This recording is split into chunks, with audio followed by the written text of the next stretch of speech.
This is the day that the Lord has made. Let us rejoice and be glad in it. Hi, I'm Pastor Emmy Swedlin from Faith Lutheran Church in Morris, Minnesota. Join me now as we share in a time of reflection on light and darkness and how God is present with us in the midst of both. I share an excerpt today from the book Learning to Walk in the Dark by Barbara Brown Taylor. She says, "Because I live on a farm 9 miles from the nearest stoplight, I know how dangerous darkness can be for some of the creatures that live here with me. If I forget to shut the chicken house at night, there is a good chance no one will be home in the morning. One night, a bunch of raccoons carried off a full dozen of my chickens, leaving a trail of feathers that led me to the carcass of a gutted rooster in the woods. Red foxes and wild dogs will do the same. If chickens could buy guns, they would. But one of the scariest things that has happened to me after dark on the farm happened one night while I was collecting eggs. I knew the hen house so well that I did not bother to take a light. I just went in and said hello to the hens and started feeling around in their laying boxes for the day's yield. There was a little moonlight coming in through the window, which I admired while I felt around the first box.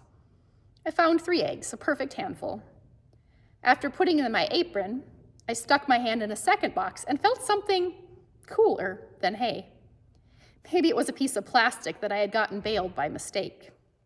That had happened more than once, so I kept feeling around for the eggs. Only there were not any. And when I touched the cool thing again, it moved, uncoiling itself until I could see the head of a black snake in silhouette, sliding noisily through the hole in the chicken wire. Remembering that night now, I can dissect it better than I could then. The snake scared me, but it did not hurt me. Based on its behavior, it was frightened of me as I was of it. It was not a biblical snake come to talk me into disobeying God so that my offspring and I would suffer for my sin forever. It was not even a Freudian snake come to remind me of how strong my id was. It was just a hungry black snake in search of supper, with a brain so small that there was no room in it for any intentional malice toward me. That snake's opening of its mouth for those eggs was as natural as my jerking my hand away from its cool body in the dark.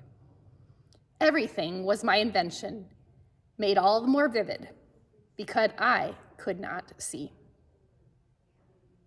And then she asks, if we turn away from God on principle, doing everything we can to avoid it because there is simply no telling what it contains, isn't there a chance that we are running away from God? If we turn away from the dark, is there a chance we are running away from God?